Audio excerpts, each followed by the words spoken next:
Olá pessoal, me chamo Aldo, sou professor de FPA Campus Belém e essa será uma aula de revisão ministrada, preparada para alunos de telecomunicações segundo ano, mas livre para qualquer aluno que queira assistir.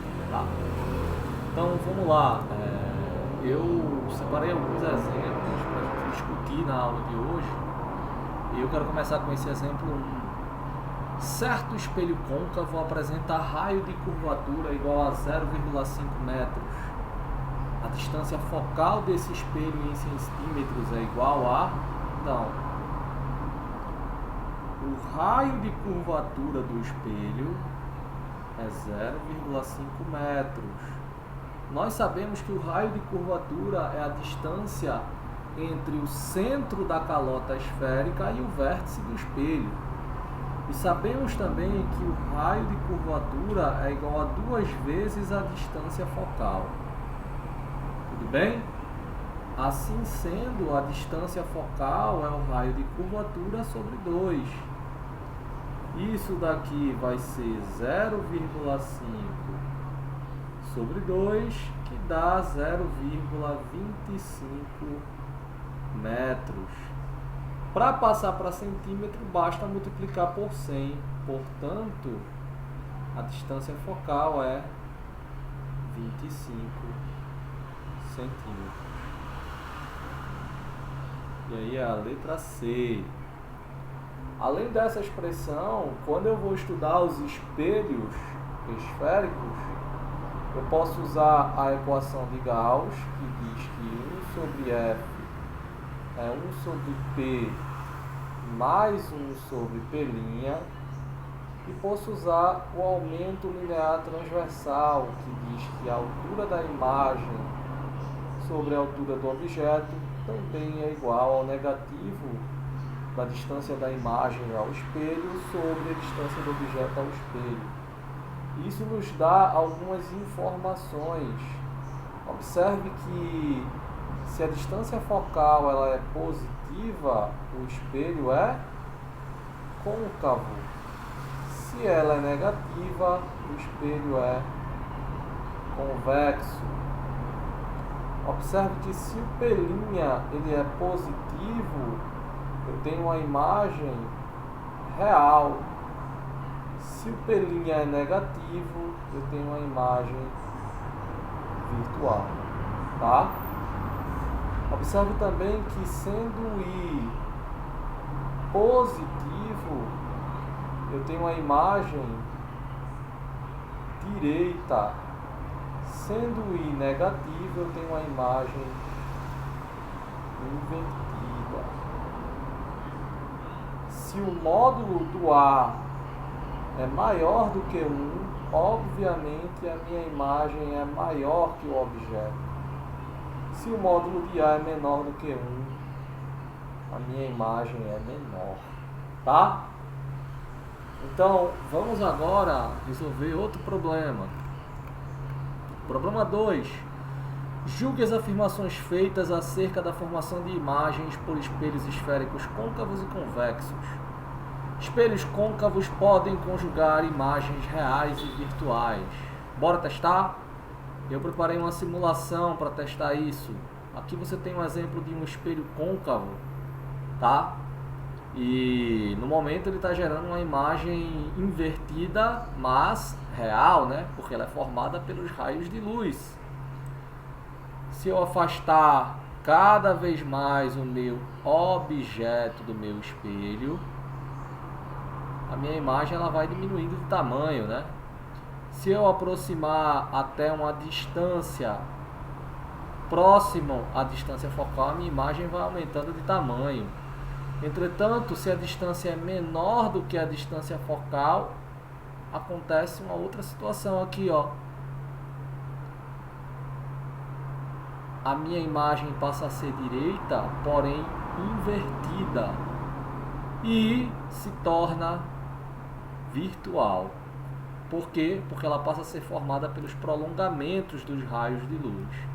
Então, a primeira alternativa aqui, o 1, a gente já sabe que o 1 ele é verdadeiro. todo espelho convexo conjuga imagens virtuais. Também é verdadeiro, bora testar. Agora eu tenho um espelho convexo. E observe que independente da distância, ou se a imagem ela é direita, ou se o objeto é direito, é invertido, tanto faz. A imagem formada é virtual, independentemente da distância do objeto em relação à distância focal do espelho. Tudo bem? Eu posso aqui aumentar o raio de curvatura, aumentar o diâmetro, e ainda assim a minha imagem seguirá sendo virtual. Posso diminuir o raio de curvatura, a imagem segue sendo virtual. Tudo bem? Então, o segundo também é verdadeiro. Quando um objeto é colocado diante de um espelho côncavo a uma distância maior que seu centro de curvatura, a imagem formada é real, invertida e reduzida. Bora ver? Então, vou colocar agora o espelho côncavo e a distância maior do que o centro de curvatura, não é isso? Então, distância maior que o centro de curvatura, a imagem é real, invertida, só que a depender da distância, ela pode ser maior ou menor do que o objeto. Você consegue ver que eu estou apenas mudando, aproximando e afastando do foco, né? Ah, perdão, mas é em relação ao centro de curvatura, não é em relação ao foco, né? Perdão.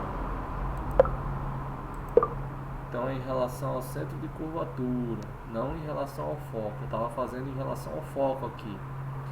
Então isso aqui é o foco.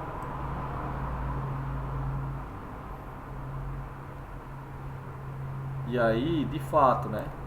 Para verificar em relação ao centro de curvatura, a gente precisa de alguns argumentos aqui. Então eu tenho um objeto que está sendo colocado a uma distância maior que o centro de curvatura, então o meu P ele é maior do que o raio de curvatura, tá? E a imagem é formada, é real, invertida. Isso a gente sabe que é verdade.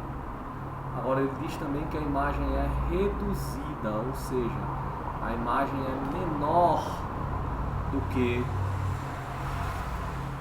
o objeto. Isso significa que o aumento linear transversal, o módulo do aumento linear transversal é menor do que 1. Tudo bem? Então, basicamente, a gente sabe que o aumento linear transversal, ele é o quê? Ele é menos P' sobre P. O que significa que o seu módulo vai ser o módulo do P' sobre o módulo do P. Aí ele diz, olha, o P ele é maior do que 2 vezes F, tá?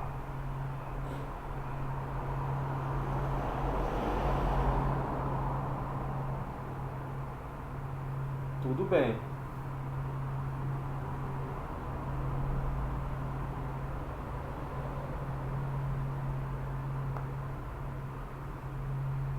E se você observar aqui, ó,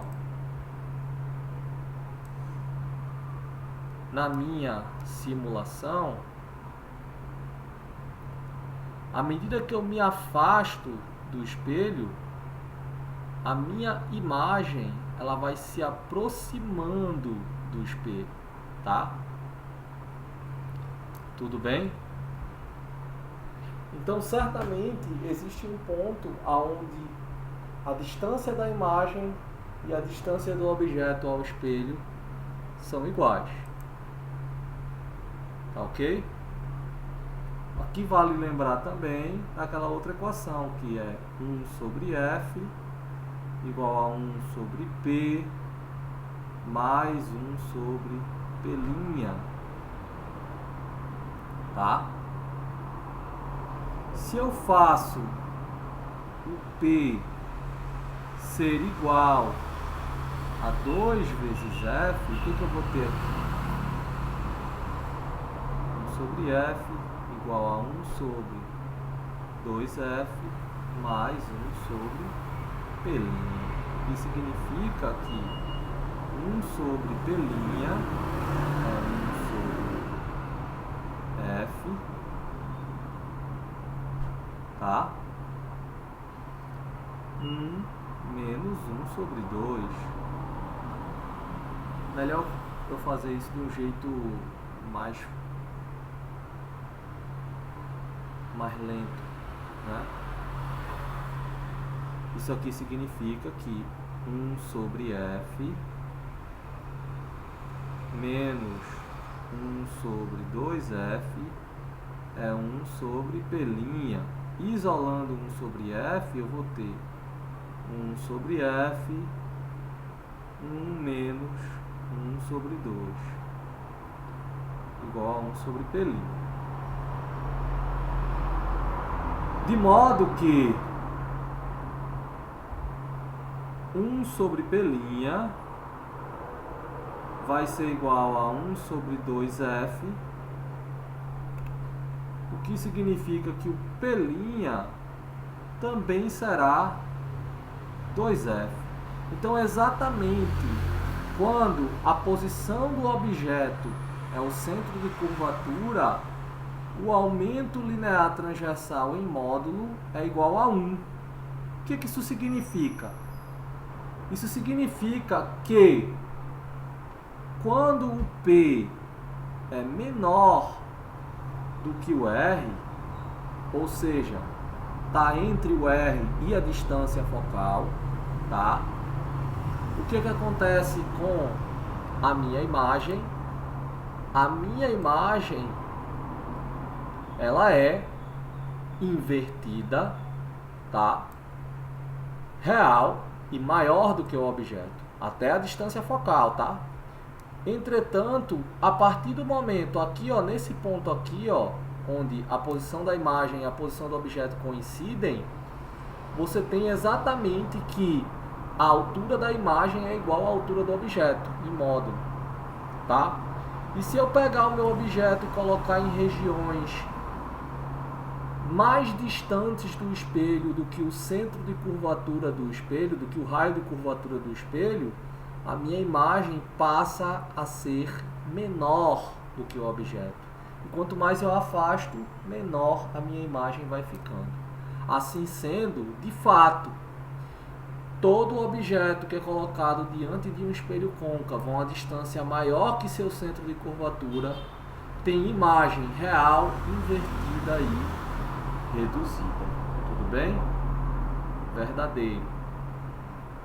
Quando um objeto é posicionado à frente de um espelho côncavo, exatamente no seu foco, os raios de luz refletidos pelo espelho não se cruzam. De fato, espera-se que os raios de luz refletidos sejam paralelos, então eles não vão se cruzar. Vamos verificar isso? Eu tenho aqui um espelho côncavo e olha, exatamente na distância focal os raios refletidos são paralelos. E a imagem, ela é dita imprópria. Então, a quarta também é verdadeira. Então, se eu botar essa questão na prova, pelo amor de Deus, né? Todas as alternativas são verdadeiras. Só que precisa justificar, né, pessoal? Precisa explicar por que as alternativas são verdadeiras, tá? Vamos agora fazer o problema 3. O problema 3 é um problema sobre refração da luz. Um raio de luz, inicialmente se propagando no ar, incide sobre uma superfície plana de vidro conforme a figura abaixo. parte da luz é refletida e parte é refratada. O ângulo entre o raio refletido e o raio refratado é... Em primeiro lugar, pessoal, eu vou responder de azul esse aqui, tá? Mas em primeiro lugar, a primeira coisa que você precisa notar aqui é que, pelos princípios da reflexão, o ângulo de incidência e o ângulo de reflexão são iguais. Então, se o ângulo de incidência é 40 graus, esse ângulo aqui também é 40 graus, tá? Só que não é isso que ele quer. Você sabe que você vai ter um raio de luz refletido e um raio de luz refratado, não é isso? Em especial, você sabe que neste caso aqui, o raio de luz refratado ele vai se aproximar da normal, porque o índice de refração do meio 2 é maior do que o índice de refração do meio 1. Então você vai ter uma coisa assim, tá? E o ângulo que ele quer que você descubra também não é o ângulo de refração, que é esse ângulo aqui, tá? Que eu vou chamar de θ2. Ele quer que você descubra, na verdade, esse ângulo de cá, ó, tá?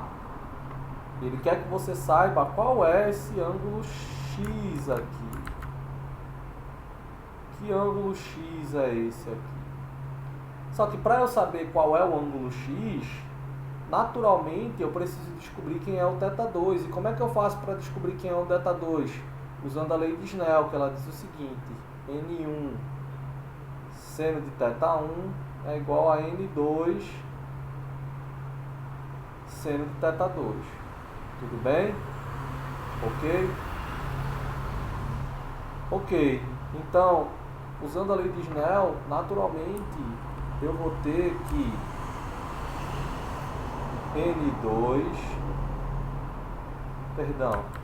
eu vou ter que seno de θ2 vai ser igual a N1 seno de θ1 dividido por N2, ou seja, seno de θ2 é igual a 1 sobre 1,5 vezes o seno de 40 graus, tá?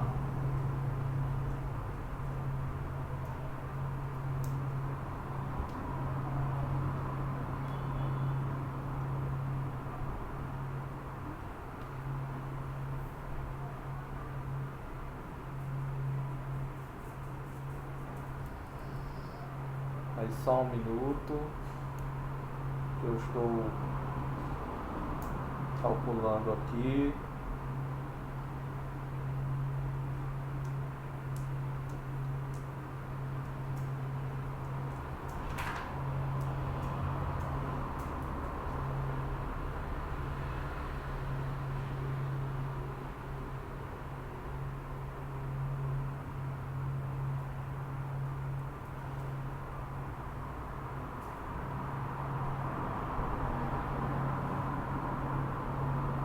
Então isso vai dar algo próximo de 0,42, tá? Perdão, algo próximo de 0,43. Então o θ2 vai ser o arco seno de 0,43. Tá?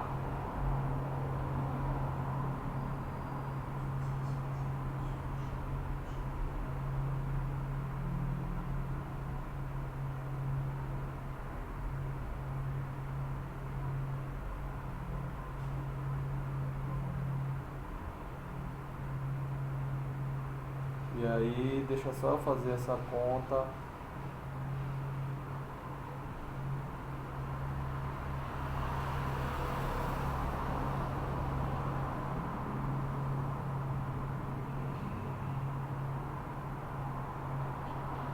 Isso dá aproximadamente 25 graus. 25,5, eu vou aproximar para 25 graus, tá?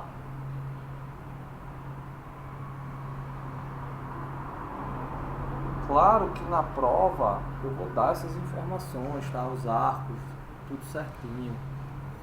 Então, eu já sei quem é o θ2. Bora voltar então para nossa figurinha lá. Então esse θ2 que está aí embaixo, escrito meio feio, né? O θ2, ele é 25 graus. Então eu tenho 40 graus mais 25 graus em x. E note que a soma dos três tem que dar 180, tá? Então eu devo ter 40 graus mais x mais 25 graus igual a 180 graus. O x vai ser 180 menos 40 menos 25. E isso dá algo em torno de 115 graus. Assim sendo, o ângulo ele vai estar entre 100 graus e 140 graus. Tudo bem?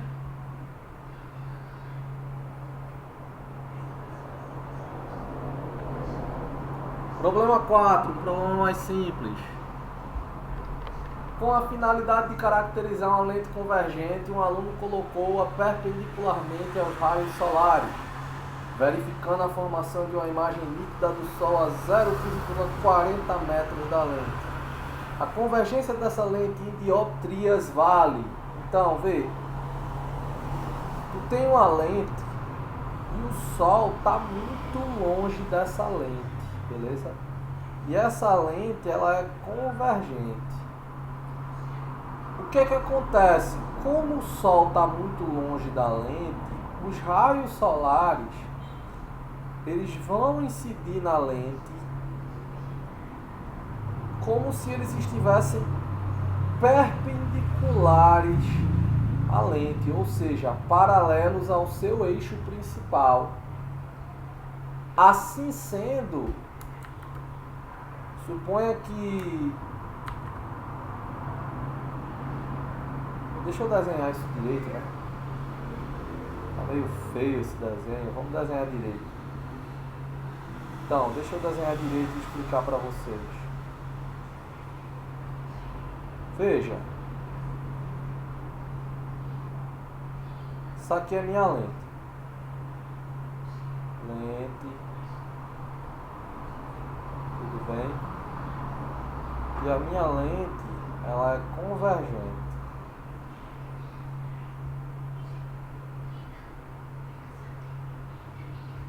Isso aqui é o eixo principal da lente. Como o Sol está muito longe, os raios solares eles vão incidir na lente como se estivessem paralelos à minha lente. E a gente sabe que os raios com incidência paralela, após a refração, eles são todos direcionados para o foco da minha lente, né? Foco imagem da minha lente. Então eu vou ter um negócio assim, ó.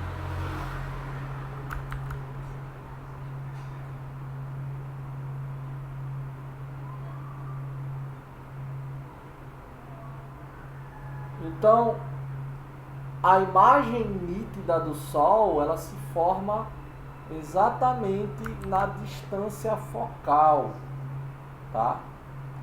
A gente sabe que a vergência de uma lente é 1 sobre a sua distância focal, então tu vai ter 1 sobre 0,4, tá?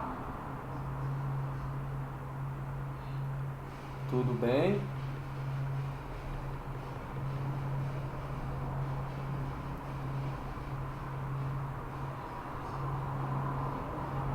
E aí,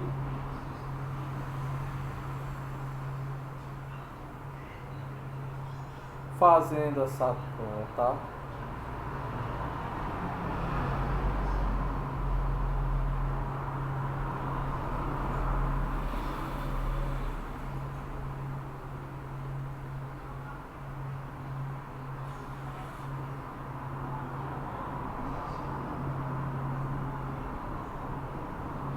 o que você vai ter?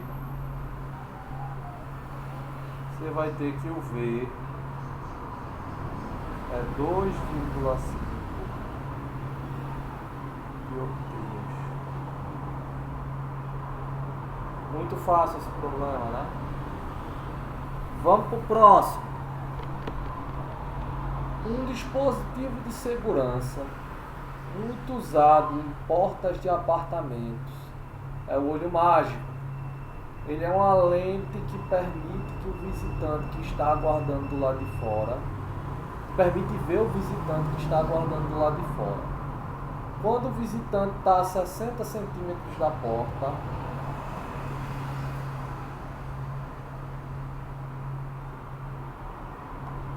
o olho mágico forma para a pessoa de dentro do apartamento uma imagem 3 vezes menor e direita do rosto do visitante.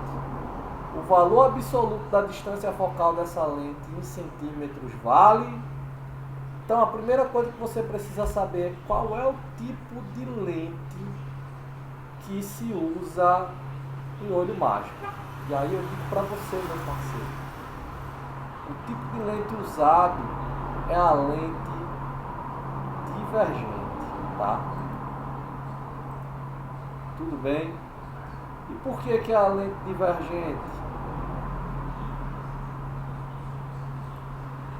Porque a lente divergente, ela é uma lente que fornece a imagem do objeto sempre menor do que o objeto, como você consegue ver aqui, ó. Ela é virtual e é sempre menor do que o objeto. E como eu quero ver o rosto da pessoa que está na frente, é interessante que eu consiga ver a imagem dele menor. Se eu coloco uma lente convergente, ó, a imagem aparece invertida ou pode aparecer real, só que maior do que o objeto. Eu não vou conseguir ver nitidamente quem é que está lá fora, ok? Ou eu vou ver de cabeça para baixo, ou eu não vou ver o rosto todo. Depende da distância que a pessoa está. Então, não é útil uma lente convergente para você corrigir. Na verdade, para você enxergar quem está do lado de fora da sua casa. É importante que seja uma lente divergente, porque na lente divergente não corre o risco de você ver tudo de cabeça para baixo, você consegue ver o rosto da pessoa de fato que está lá fora. Tudo bem? Então, tudo bem, é uma lente divergente. Assim sendo uma lente divergente, a gente sabe que a distância focal ela é negativa. Tudo bem? Tudo bem. Beleza. Aí vamos ver o que é que ele dá pra gente aqui. Ele diz que o visitante ele está a 60 centímetros da porta, ou seja, essa é a distância do objeto até a lente, tá? E aí se forma uma imagem que é 3 vezes menor e direita do rosto do visitante. Então eu sei que o aumento linear transversal vai ser 1/3 positivo. Por que positivo? Porque a imagem é direita, tá? E aí ele pergunta, qual é o módulo da distância focal? Eu gosto de obter tudo, sabe? Eu gosto de obter a distância da imagem e depois obter a distância focal. Entretanto, existe uma equação que você consegue obter diretamente, tá? Que é a seguinte também. Você pode fazer como eu vou fazer, ou você pode usar essa expressão aqui, que eu vou demonstrar já já.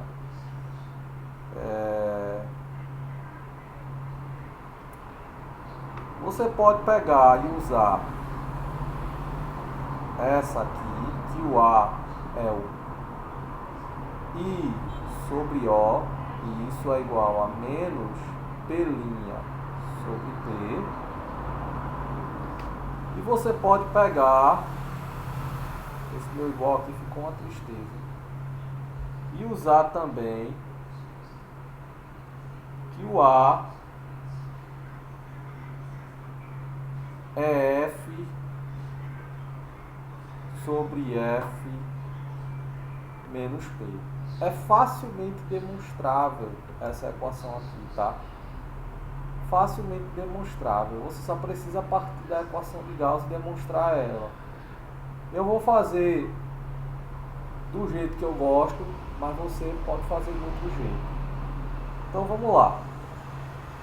O A é isso aqui e vai ser menos P' sobre P.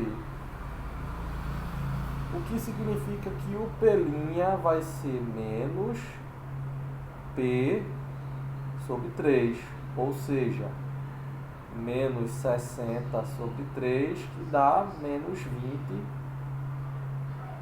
centímetros. Ou seja, a imagem é virtual. Tudo bem.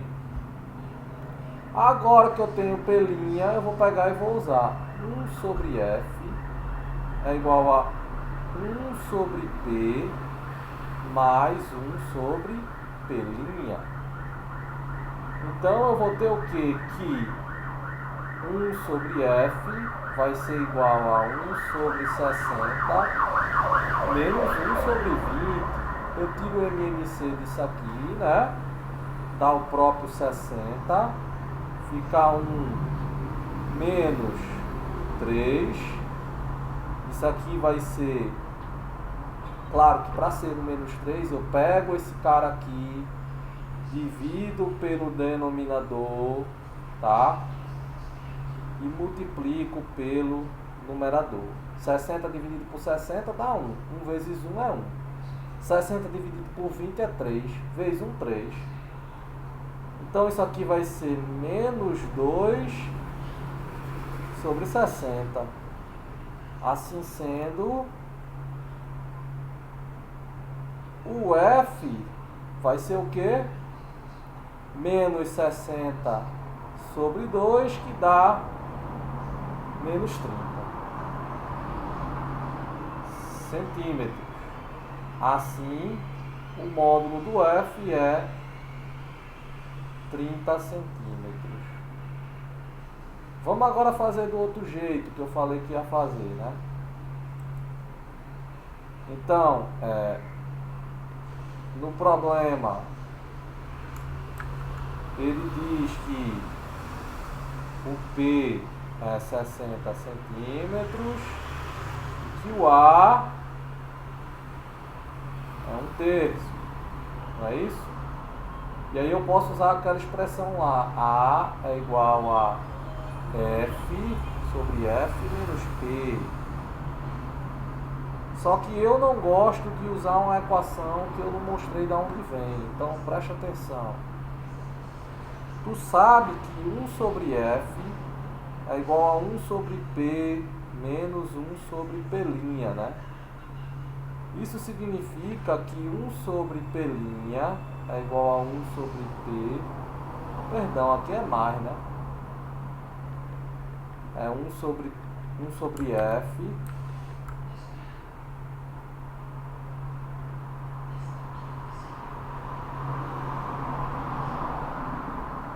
sobre F